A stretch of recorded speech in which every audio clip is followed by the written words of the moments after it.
법이라는 것은 있어야 될까요? 없어야 될까요? 규칙이라는 것은 있어야 될까요? 없어야 될까요? 때로는 법이라는 것이 참 귀찮죠. 특히 술 한 잔 걸치고 운전할 때는 나는 괜찮은데, 분명히 괜찮은데 음주운전 단속할 때 걸리면 참 억울하지 않겠습니까? 이런 거 왜 만들어가지고 이렇게 속상하게 만드나 라는 생각을 할 때가 있어요. 급해 죽겠는데 신호등이 있습니다. 저 신호등만 없으면 빨리 갈 수 있을 텐데 라는 생각을 하기도 하죠. 그러나 법이라는 것은 왜 만들어졌을까요? 보통 우리가 법에 대해서 좀 안 좋은 느낌을 갖고 있는 것은 법과 처벌이 연결되기 때문입니다. 법 그러면 무엇이 떠오르세요? 어기면 벌 받는다 라는 것이 우리에게 인식되어져 있기 때문이죠. 그러나 법이라는 것은 왜 만들어졌습니까? 신호등이 없다면, 어겨도 아무도 뭐라고 하지 않는다면, 그렇다면 교통사고가 더 많이 일어나지 않겠습니까? 불편함은 있어도 근본적으로 신호등이 있다는 것은 모든 사람들을 위해서라는 거죠. 우리가 살아가는 데 있어서 때로는 귀찮고 힘든 것들도 마찬가지죠. 규칙은 왜 있습니까? 법이나 규칙이라는 것이 때로는 내가 억울할 수 있고 또 내가 단속 대상이 될 수 있다고 할지라도 근본적으로는 모든 사람을 위한 것이 그 안에 담겨져 있다라는 거죠.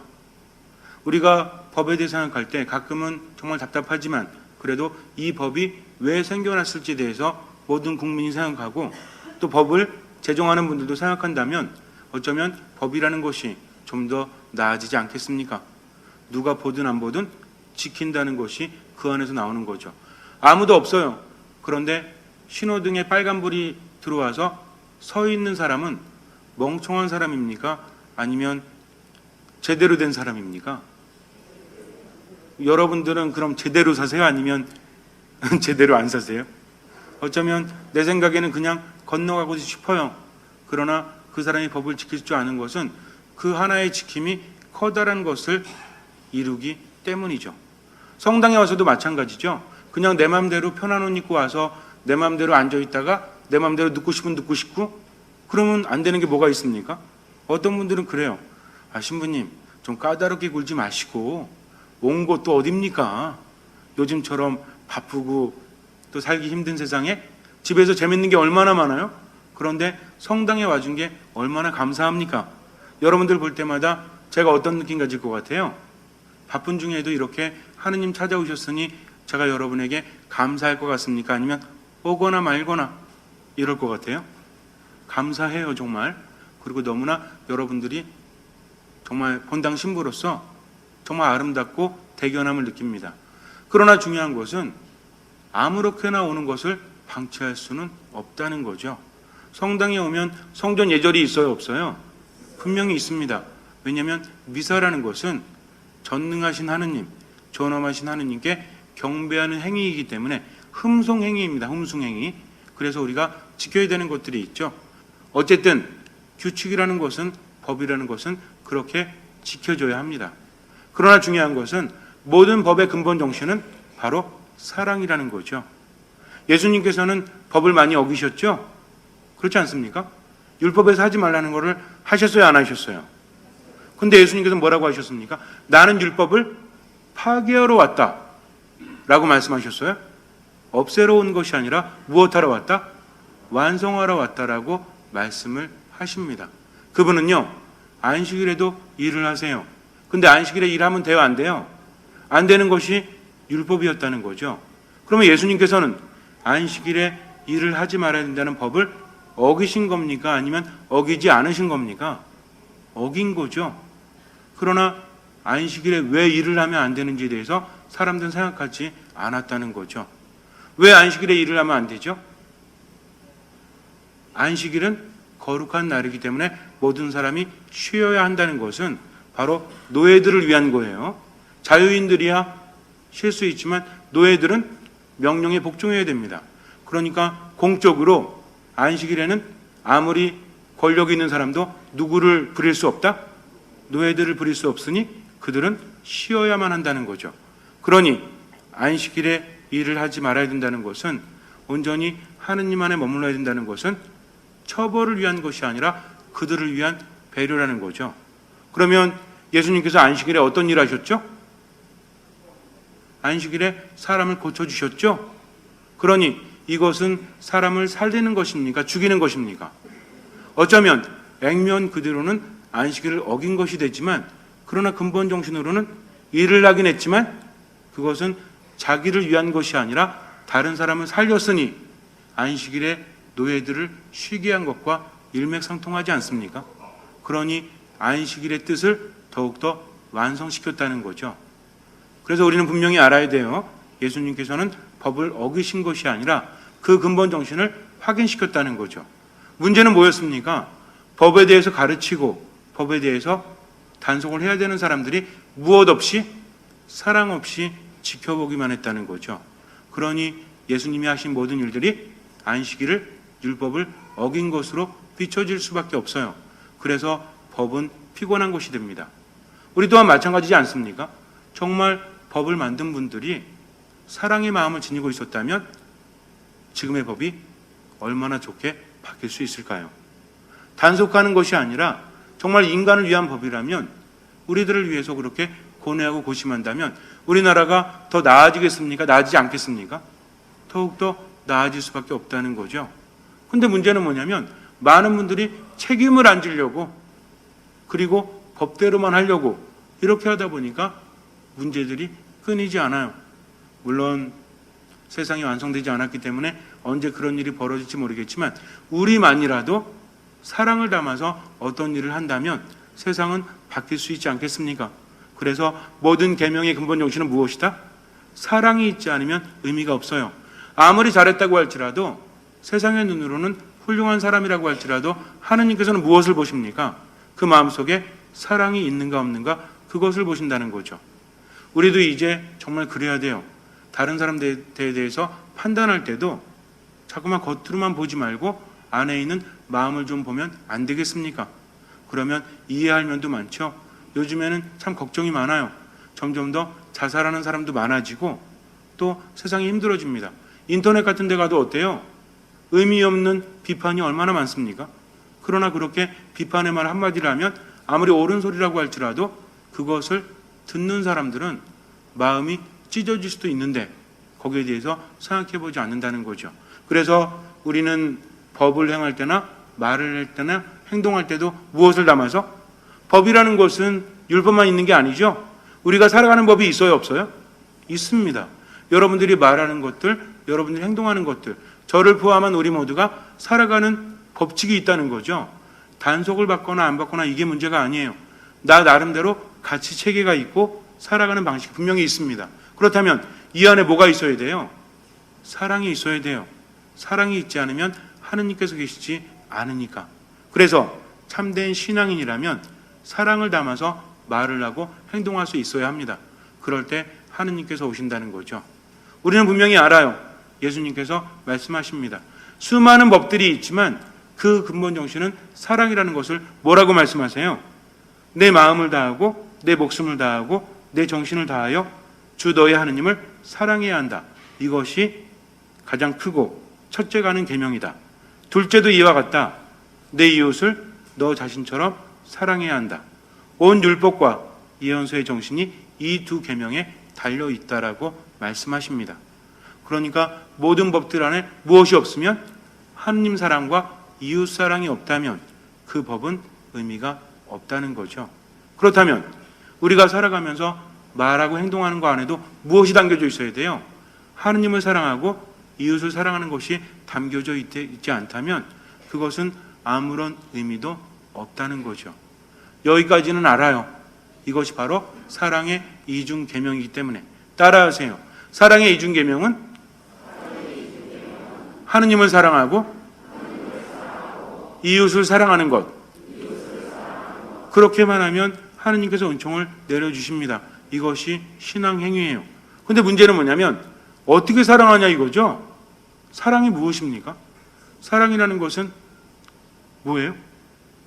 예수님께서 분명히 말씀하셨죠. 사랑이라는 것은 네가 다른 사람이 너에게 해주기를 바라는 그대로 그 사람에게 해주는 것이다. 다른 사람들이 나한테 이거 하지 말았으면 하는 것을 그 사람에게 하지 않는 것이다. 이렇게 말씀을 하십니다. 그러니까 사랑이라는 것은 상대방에 대한 이해와 배려가 되어야 한다는 거죠. 내가 좋아서 하는 사랑은 완벽하지 않아요. 그것도 좋지만, 그러나 진짜 사랑이라는 것은 상대방이 누구라고 할지라도, 원수라고 할지라도, 정말 싫은 사람이라고 할지라도 상대방이 나에게 바라는 것들, 또 내가 상대방에게 바라는 것들을 그에게 해준다는 것, 그에 대한 배려와 이해가 반드시 필요하다는 거죠. 그렇다면 분명히 알아요. 하느님을 사랑하고 이웃을 사랑하는 것이 가장 중요하다는 것을. 근데 문제는 하느님 사랑하는 것은 그나마 괜찮아요. 근데 이웃을 사랑하는 것이 너무나 힘들죠? 좋은 사람 사랑하는 것은 나도 즐겁지 않습니까? 그러나 정말 싫은 사람 사랑한다는 게 얼마나 힘들어요? 가능합니까? 나에게 피해를 끼쳐서 아직도 잠을 못 이루고 그냥 치가 떨리는데 그 사람만 생각하면 그런데도 사랑할 수 있어요? 대답을 하세요. 사랑할 수 있을까요? 근데 하느님께서는 요구를 하십니다. 이걸 사랑하지 않으면 그러면 너의 삶은 의미가 없다라고 하시면 우리가 얼마나 억울해요. 내가 잘못한 게 뭔데? 잘못한 게 없는데 그렇게 당했는데 어떻게 사랑할 수 있겠습니까? 미워하지만 않아도 다행 아니에요? 근데 어떻게 사랑하라고 하십니까? 나를 사랑하시면서 어떻게 하느님 그런 말씀을 하세요? 어쩔 수가 없는 걸. 지금도 제가 밤잠을 못 이룹니다. 지금도요. 약 없이는 살아갈 수가 없어요. 근데 어떻게 그 사람을 사랑할 수 있겠습니까? 그랬더니 하느님께서 그래 힘들지? 그럼 하지 마. 이렇게 하시면 얼마나 다행이에요? 근데 뭐라 그러세요? 그래도 해라. 어떻게 사랑해라? 내가 너희를 사랑하였듯이 너희도 서로 사랑하여라. 예수님 어떻게 사랑하셨어요? 목숨까지 내어주셔서 사랑했습니다. 원수를 위해서 목숨을 내어줘요? 기가 차죠. 말이 됩니까 그게? 죽여버려도 시원치 않을 판에 내 목숨을 어찌 내어줍니까? 라고 생각될지 몰라요. 그러나 이제는 다른 차원으로 생각해야 합니다. 우린 주님께 믿음을 가진 사람들입니다. 그러면 하느님께서 우리를 너무나 사랑하신다는 것과 우리에게 좋은 것을 주십니까? 나쁜 것을 주십니까? 좋은 것을 주신다는 것을 알기 때문에 무조건 믿는다는 거죠. 이것이 바로 신앙이라는 거예요. 그래서 기도하고 말씀을 묵상하고 미사 안에 머무는 것이 아니겠습니까? 어떤 아이가 굉장히 운동도 좋아하고 활발한 그런 아이가 교통사고를 당했어요. 그런데 다행인 것이 아버지가 근육수술의 대가였습니다. 우리나라 최고의 대가였어요. 그래서 아주 긴 시간 동안 수술을 한 끝에 아이를 살려냈습니다. 수술도 성공적으로 끝났어요. 하지만 몇 개월 동안 기부스를 하고 있어야 됩니다. 그렇게 깁스를 하고 몇 개월 동안 누워 있었어요. 이제 근육이 어느 정도 안정화되고 신경들이 이어졌습니다. 그래서 깁스를 풀었죠. 근데 문제는 뭐예요? 오랫동안 누워 있었으니 제대로 걸을 수 있습니까? 없습니까? 제대로 일어서지도 못하고 쓰러지고 맙니다. 그래서 굉장히 절망적이었어요. 근데 아버지가 말해요. 이제 재활치료를 하면 너는 다시 건강해질 수 있을 거야. 그러니까 아이는 희망을 가지고 재활치료를 합니다. 몇 개월을 했어요. 그런데 걷는 것만 고작 할 뿐 제대로 힘을 주지도 못합니다. 희망을 가졌어요. 그래서 열심히 했음에도 불구하고 나아지지 않았다는 거죠. 다시 절망 속으로 들어갑니다. 친구들이 찾아와도 만나지 않아요. 가족들과도 마주치지 않습니다. 그렇게 혼자 방에 틀어박혀서 점점 문을 닫아가고 있었어요. 그러던 어느 날 아버지가 방으로 들어옵니다. 그러더니 옷을 갈아입힌 다음에 손을 잡고 밖으로 나갔어요. 어디론가 향했는데 그곳은 바로 조그마한 산이었습니다. 정상까지 계단으로 이어진 산. 아버지는 아무 말도 없이 아들의 팔을 붙들고 올라가기 시작했어요. 제대로 걸을 힘도 없어요.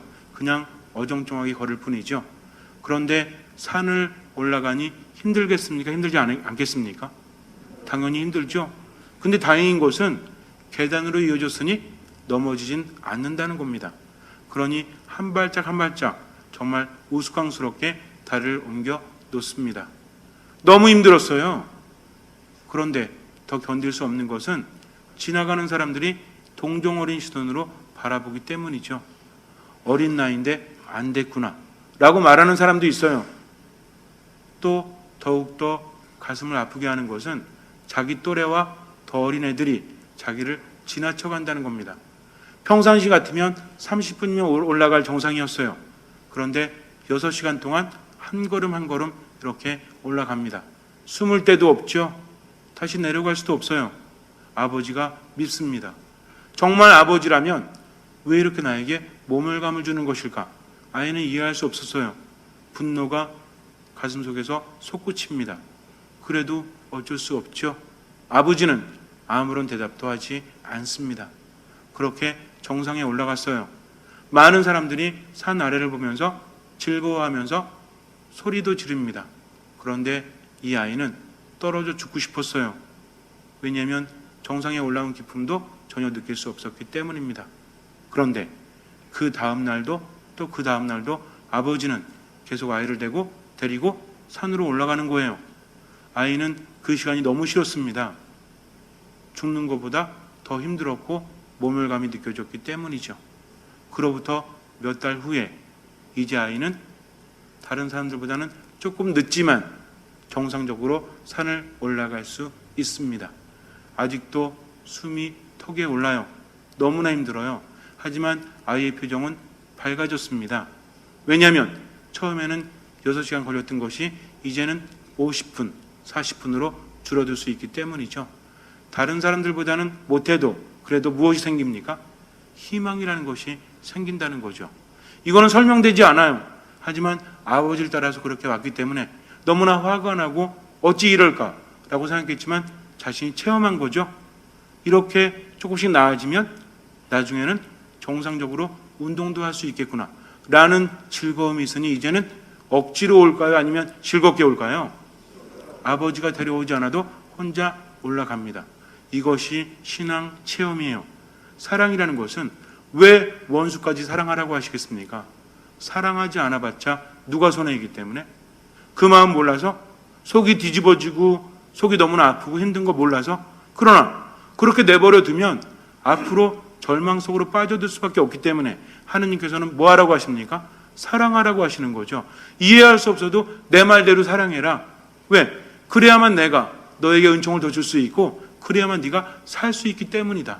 물고기가 물을 떠나서 살 수 없듯이 너는 내 모상대로 창조되었기 때문에 사랑을 해야만 기적이 일어난단다. 그런데 상처 때문에 사랑하지 못하고 이기적인 마음 때문에 사랑하지 못하면 그럼 너는 죽을 수밖에 없단다. 그러니 제발 사랑해라 라고 말씀하시지 않겠습니까? 우리가 사랑을 할 때 이미 의학적으로 과학적으로도 밝혀졌죠. 사랑하는 사람은요 몸이 건강하대요. 사랑하는 사람은 우울증도 낫는다고 합니다. 우리 몸에 좋은 것들은 내가 원할 때마다 생겨나게 할 수 있어요. 오늘은 엔돌핀이 좀 독해해 볼까? 아싸! 그러면 엔돌핀이 막 이렇게 솟아납니까? 오늘은 내가 좀 암에 걸릴 것 같으니까 NK세포 좀 한번 이렇게 좀 이렇게 분비해 봐야지. 자, NK세포 나와. 그럼 나오나요? 우리 몸에는요, 내가 마음대로 움직일 수 있는 것이 있지만 그럴 수 없는 것들이 있죠. 여러분들 누군가를 사랑할 때 정말 내가 뭔가 자선을 베풀 때 누군가 위해서 무엇인가 할 때 느끼는 보람 있죠. 이거 우리가 언제 느낍니까? 그렇게 할 때만 느낀다는 거죠. 아무리 명상을 하고 혼자 발버둥을 쳐봐도 느낄 수 없는 것들이 있어요. 사랑할 때만 느끼는 것들이 있다는 겁니다. 근데 상처 때문에 사랑하지 못하고 결국 무슨 얘기예요? 중요한 것은 무엇 때문이라고 할지라도 사랑해야만 우리는 살 수 있고 사랑해야만 공허하지 않고 사랑해야만 하느님 안에 머물 수 있다는 거죠. 근데 인간이 죄를 지을 때는 뭐를 댑니까? 핑계를 댄다는 거죠. 하느님께서 선악과 따먹지 말라고 그랬는데 아담은 뭐라고 그랬어요? 저도 따먹고 싶지 않았죠. 근데 누가? 당신이 보내준 이 여자 때문에 제가 따먹지 않았습니까? 그랬더니 하와는 뭐라고 그래요? 저 또한 따먹고 싶지 않았어요. 근데 누가 유혹해서? 이 뱀새끼가 유혹해가지고 제가 먹을 수밖에 없었습니다 하고 무엇을 댑니까? 핑계를 댑니다. 우리는요, 이래저래 사랑할 수 없다고 그래요. 근데 믿음이라는 게 뭐라고 그랬죠? 나의 심장을 하느님께 드리는 거다. 그러니 내가 판단합니까? 판단하지 않습니까? 나를 이렇게 우울하게 만들고 나를 힘들게 만든 사람이라고 할지라도 당신이 사랑하라고 하시니까 저는 사랑하겠습니다 라고 했을 때는요, 이 아이처럼 이해할 수 없어요. 정말 수치스러워요.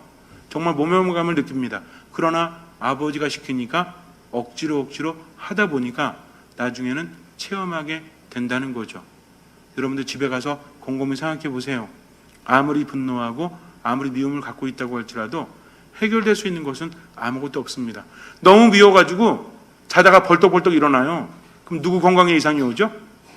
그 사람 건강에?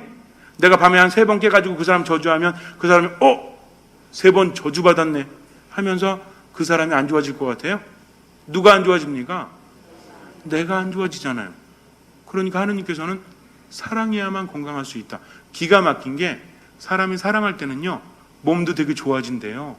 마음도 되게 좋아진대요. 근데 더욱더 기가 막힌 것은 어떤 이유가 됐든 우울한 삶을 살아가는 사람은 자선을 베풀지 않는다고 합니다. 그래서 외국에서는요, 우울증을 앓거나 이런 사람들이 있으면 다른 프로그램도 하지만 자선활동을 반드시 집어넣는데요. 그럼 훨씬 더 나아진다고 합니다. 왜냐하면 그 다음부터는 내가 누군가를 위해서 뭔가를 도와준다는 것이 주는 것만이 아닌 것을 알게 된다는 거죠. 그런 사람은 이런 노래를 할지도 몰라요. 저는 가끔 그래요. 우리나라에도 주옥 같은 노래가 있구나. 기가 막힌 노래가 있습니다. 여러분들 그 명곡을 아십니까? 노래는 잘 모르겠는데 가사는 이래요. 당신과 나 둘이서 사랑을 할 때 내가 먼저 사랑할래요. 사랑을 받는 맘도 행복하지만 주는 맘도 햇살이래요. 라는 노래가 있어요, 없어요? 그렇다고 여러분들 이거 누가 만들었을까? 가요입니다, 가요. 근데 저는 이 노래를 들을 때마다 받는 맘도 행복하죠. 근데 주는 마음이 뭐래요? 햇살이래요, 빛이래요. 하느님께서 함께 하시기 때문이 아니겠습니까? 물론 만든 사람 왜 만든지 몰라요. 그러나 그 안에 신앙이 담겨져 있다고 생각해요. 여러분 어떻습니까? 누군가 나를 사랑해 줘도 행복하죠? 근데 가슴이 뛰고 정말 기쁘고 즐거운 건 어느 때 그래요? 내가 누군가를 사랑할 때. 자꾸만 주는 행위는 뭐예요? 손해보는 거죠? 근데도 상대방이 좋아하면 주는 게 기뻐요? 안 기뻐요? 기쁘지 않습니까? 받는 것도 행복하지만 내가 누군가를 사랑하는 것도 그 자체로 선물이 아니겠습니까? 그러니 사랑하도록 하세요. 너무 싫은 사람도 그렇다고 싫은 사람한테 가지고 이뻐요 할 수는 없죠. 그러나 무엇이 중요하다? 그 사람에 대한 이해와 배려가 중요하다. 이것이 바로 사랑이라는 겁니다. 무슨 말인지 아시겠죠? 이제는 아셨으니까 어떻게 하시면 돼요? 실천하면 돼요. 근데 실천할 수 있을까요? 불가능해요. 그래서 뭐 합니까? 이제 알았으니 기도하십시오. 이제 알았으니 말씀 안에 머무십시오. 잠시 눈을 감으세요. 아는 것만으로 충분하지 않습니다. 기도 안에 머무시고 말씀 안에 머무십시오. 그러면 내가 하는 것이 아니라 하느님께서 나를 바꿔주시고 이끌어 주십니다. 사랑할 수 없다면 더 기도하십시오. 더 말씀 안에 머무십시오. 이 거룩한 미사에 온전히 맡기십시오. 주님께서는 그 믿음을 보시고 우리 삶에 놀라운 기적을 일으켜 주실 것입니다.